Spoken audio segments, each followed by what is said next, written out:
आज के शब्द सरोवर की मुख्य खबर। गंगा पूजन फिर काल भैरव दर्शन। वाराणसी से पीएम मोदी ने तीसरी बार दाखिल किया नामांकन। मतदान कर्मियों को छोड़ने जा रही बस खड़े ट्रक में घुसी, होमगार्ड जवान की मौत, 9 घायल।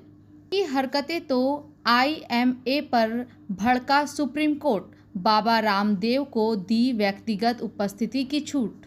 केजरीवाल के बाद अब मनीष सिसोदिया भी आ जाएंगे बाहर। 25 मई को होने वाले चुनाव से पहले हाई कोर्ट से क्या मिलेगी? जज पर जूता फेंकने का आरोपी 92 दिन बाद गिरफ्तार। आरोपी नितिन अटल को पनाह देने वाले भी बनेंगे आरोपी। गिरफ्तारी के बाद अब जज से माफी मांगने को गुहार लगाई। नमस्कार, मैं हूं नेहा कौर शासन। आइए नजर डालते हैं SS न्यूज की मुख्य खबर पर। मध्य प्रदेश हाई कोर्ट एवं सुप्रीम कोर्ट से सारे आवेदन निरस्त होने के बाद पुलिस द्वारा मजबूरी में आरोपी नितिन अटल को गिरफ्तार करने के बाद आरोपी सनद सस्पेंडेड वकील नितिन अटल की सारी अकड़ निकल गई है। अब वो घुटनों पर आ गया है। आरोपी के वकील द्वारा जबलपुर हाई कोर्ट के सख्त तेवर देखकर नितिन अटल को पुलिस अभिरक्षा में शाहजहांपुर के जज साहिब के सामने जा उनसे व्यक्तिगत माफी की गुहार लगाने की अनुमति हेतु आवेदन लगा अनुमति ली है। फरियादी जज साहिब माफी दें या ना दें, मामले की सुनवाई फिर से 2 दिन बाद चीफ जस्टिस साहिब की बेंच में होनी है। सभी को इस बात का इंतजार रहेगा कि शायद कोई ऐसा आदेश आ जाए जो ऐसे मामले में नजीर का काम कर सके और आइंदा कोई जज और न्यायपालिका की गरिमा के साथ कोई भी खिलवाड़ करने की जरूरत ना कर सके। मध्य प्रदेश के शाहजहांपुर का एक मामला इन दिनों सुप्रीम कोर्ट सहित देश भर की कोर्ट्स और न्याय जगत में चर्चा का विषय बना हुआ है। एक फिल्म जॉली LLB 2 में एक फरियादी द्वारा जज पर जूता फेंकने के सीन को इतना आपत्तिजनक माना गया कि उसे सेंसर बोर्ड ने न सिर्फ फिल्म से बल्कि देश भर के हर ऑडियो वीडियो प्लेटफॉर्म से हटा दिया। इसके ठीक विपरीत शाहजहांपुर के एक अतिरिक्त जिला जज पर भरी अदालत में जूता फेंकने वाला आपराधिक रिकॉर्डधारी वकील नितिन अटल 92 दिनों तक खुलेआम घूमता रहा। जज के खिलाफ अपमानजनक भाषा में वीडियो जारी करता रहा, किंतु पुलिस को वहां तब तक नहीं दिखाई दिया जब तक हाई कोर्ट और सुप्रीम कोर्ट से उसके सभी आवेदन खारिज नहीं हो गए तथा कंटेम्प्ट ऑफ कोर्ट की प्रोसीडिंग शुरू नहीं हो गई। मैं नितिन अटल एडवोकेट आगर मालवा से हूँ। मेरे द्वारा कई बार न्यायपालिका में व्याप्त भ्रष्टाचार की शिकायतों को किया जाता रहा है और आगर में ASJ प्रदीप दुबे साहब पदस्थ हैं।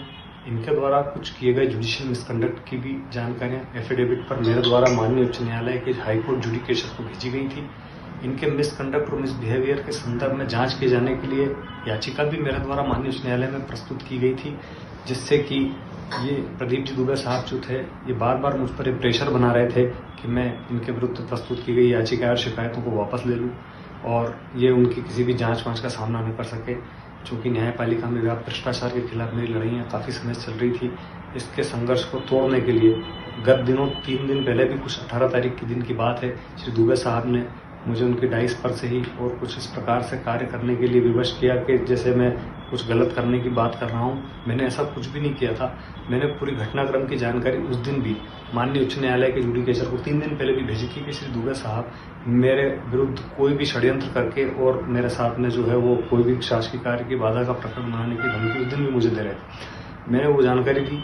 फिर भी गत दिवस कल जो 22 तारीख थी उस दिन तो उन्होंने षड्यंत्र करके एक मेरे मामले में, निजी मामले में मेरे अभिभाषक को बिना बुलाए मुझे सिर्फ अकेले को मुझे बुलवाया और षड्यंत्र पूर्वक वहाँ पर जो है मेरे विरुद्ध आरोप लगाने की कोशिश की कि मैंने उनके साथ कुछ गलत किया है। मैंने मेरे पे झूठे आरोप लगाने के लिए उनको कार्य करने लगे। उसी समय घटना को वहाँ खड़े अभिभाषक गणों ने, जो कि स्वतंत्र निष्पक्ष अभिभाषक एक नंद किशोर जी चौहान थे, एक जगदीश जी माहेश्वरी थे, उन्होंने देखा भी और उन्होंने भी कहा कि हम बता रहे हैं आप गलत आरोप लगा रहे हैं। अटल जी ने ना तो कुछ गलत कार्य किया है, ना कोई मिसबिहेव किया है न्यायालय से, ना न्यायालय के किसी शासकीय कार्य में बाधा किए मैं खड़ा था। उसके बाद भी छल पूर्वक मुझे झूठा फंसाने के लिए स्वयं ही जो है उनके द्वारा और इस तरह की कार्रवाइयां करके और मेरे विरुद्ध एक पुलिस रिपोर्ट को दिया गया है, जबकि ना तो मैंने उन पर कोई अभद्र भाषा का इस्तेमाल किया था, ना मैंने उनके साथ कोई गलत व्यवहार किया था। फिर भी यहाँ तक कि मेरे पे ये झूठा आरोप लगा दिया गया कि मैंने उनके ऊपर जूता फेंका है।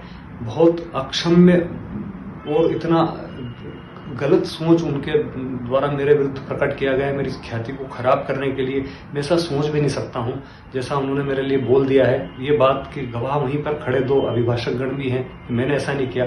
मैंने यहाँ तक कि मेरे पूरी जो घटना थी उसको रिकॉर्डिंग भी किया था और उसके बारे में भी मेरे पास जानकारी थी कि ये मैं निर्दोष हूं, मैंने कुछ भी गलत नहीं किया है। और उसको भी श्री दुबे साहब ने बलपूर्वक मेरे हाथ से मेरे मोबाइल जो रिकॉर्डिंग हो रही थी घटना पूरी जो गलत मेरे साथ करना चाह रहे थे, वो सत्य आ जाता सामने समाज के, तो उन्होंने उसको भी मुझसे छीन लिया। और वो आज भी मेरा मोबाइल उनके कब्जे में है और मेरे विरुद्ध एक झूठी रिपोर्ट थाने पर उन्होंने दर्ज करवा दी कि मैंने शासकीय कार्य में बाधा उत्पन्न की है।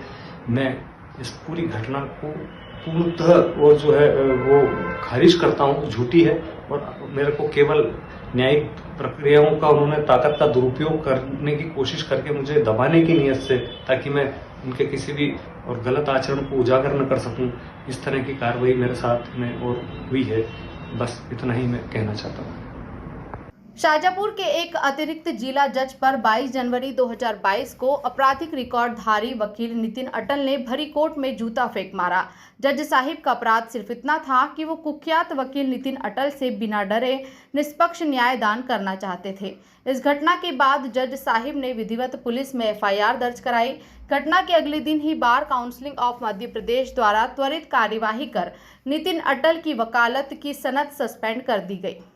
गुंडों के मकान 24 घंटे में बिना किसी विधिवत कार्यवाही के तोड़ने वाली और पुलिस को आंख दिखाने वाले गुंडों को 24 घंटे में पकड़ उनका सरेआम जुलूस निकाल मीडिया में श्रेय लेने में माहिर पुलिस को न्यायपालिका की गरिमा तार तार कर जज पर जूता फेंकने के आरोपी नितिन अटल, जो शाजापुर में खुलेआम घूम रहा था, मीडिया में जज के खिलाफ अपमानजनक भाषा में अपना बयान जारी कर अपनी संपत्ति को संभावित कुर्की से बचाने के लिए परिजनों को बेच रहे नितिन अटल को गिरफ्तार करने में पुलिस को 3 महीने से अधिक 92 दिन लग गए। उसकी गिरफ्तारी भी तब हुई जब उसे हाई कोर्ट एवं सुप्रीम कोर्ट से कोई राहत नहीं मिली। इस घटना ने जजेस के मन में एक प्रश्न खड़ा कर दिया है कि उनकी सुरक्षा के स्थान पर पुलिस जज के हमलावरों को किसके इशारे पर संरक्षण दे रही है। दिनांक 22 जनवरी 2024 जिला आगर न्यायालय में हुई घटना न्यायालय के इतिहास में काला धब्बा है और इस पर की गई पुलिस कार्यवाही एक मजाक का विषय। नितिन अटल, जिन्होंने दिनांक 22 जनवरी 2024 को अतिरिक्त जिला न्यायाधीश पर जूता फेंक कर मारा था क्योंकि वो न्यायिक कार्यवाहियां कर रहे थे और पुलिस अधिकारियों ने इनको गिरफ्तार करने में 92 दिन लगा दिए हैं। इन 92 दिनों के बीच में नितिन अटल जी विभिन्न शासकीय कार्यालयों में उपस्थित होते रहे। संपत्तियों को कुर्की से बचाने के लिए अलग अलग लोगों को उसको अंतरण करते रहे। जिला न्यायालय, उच्च न्यायालय, सर्वोच्च न्यायालय में उपस्थित होकर दस्तावेज पेश करने के लिए दस्तावेज निष्पादित करते रहे और पुलिस को कानो कान खबर नहीं लगी। आरोपी खुलेआम संपत्तियों का अंतरण करता रहा, न्यायपालिका के विरुद्ध बयान देता रहा, न्यायाधीशों पर दबाव बनाने का प्रयास करता रहा और पुलिस उसे बचाने की हर कोशिश में लगी रही। हमारे राज्य की पुलिस, जो कि आंखें दिखाने, मूंछों पर ताव देने जैसी बात पर भी लोगों को गिरफ्तारी करने में कोताही नहीं बरतती, वो इस आरोपी को इतना संरक्षण क्यों दे रही थी, ये चिंता का विषय। इसी प्रकरण में मुख्य शिकायतकर्ता को उसके बयानों से पलटने के लिए दबाव बनाए जाने की शिकायत पर पुलिस का प्रथम सूचना रिपोर्ट दर्ज ना करना, न्यायालय के आदेश के बावजूद प्रकरण दर्ज ना करना और जब तक न्यायालय के द्वारा अवमानना की प्राथमिक कार्यवाही प्रारंभ न हुई हो तब तक प्रकरण दर्ज ना करना, यह दिखाता है कि पुलिस अधिकारी किसका सहयोग कर रहे थे। उस प्रकरण में भी आज दिनांक तक कोई अनुसंधान नहीं हुआ है, न ही आरोपियों को गिरफ्तार किया गया है। वह यद्यपि इन बिंदुओं पर न्यायालय के समक्ष शासन को जवाब देना है, मगर देखा ही जाना है कि इस घटना के पश्चात न्यायपालिका के संरक्षण के लिए समुचित कदम उठाने के बाबत पुलिस प्रशासन क्या आगामी कार्रवाई करेगा। ऐसी कार्रवाई जिससे कोई ऐसा उदाहरण न्यायपालिका के सदस्यों के बीच में प्रस्तुत हो कि पुलिस प्रशासन न्यायपालिका की सुरक्षा के लिए समर्थ भी है, तैयार भी है और तत्पर भी है। फिलहाल तो ऐसा दिखाई नहीं दे रहा। आगे देखते हैं।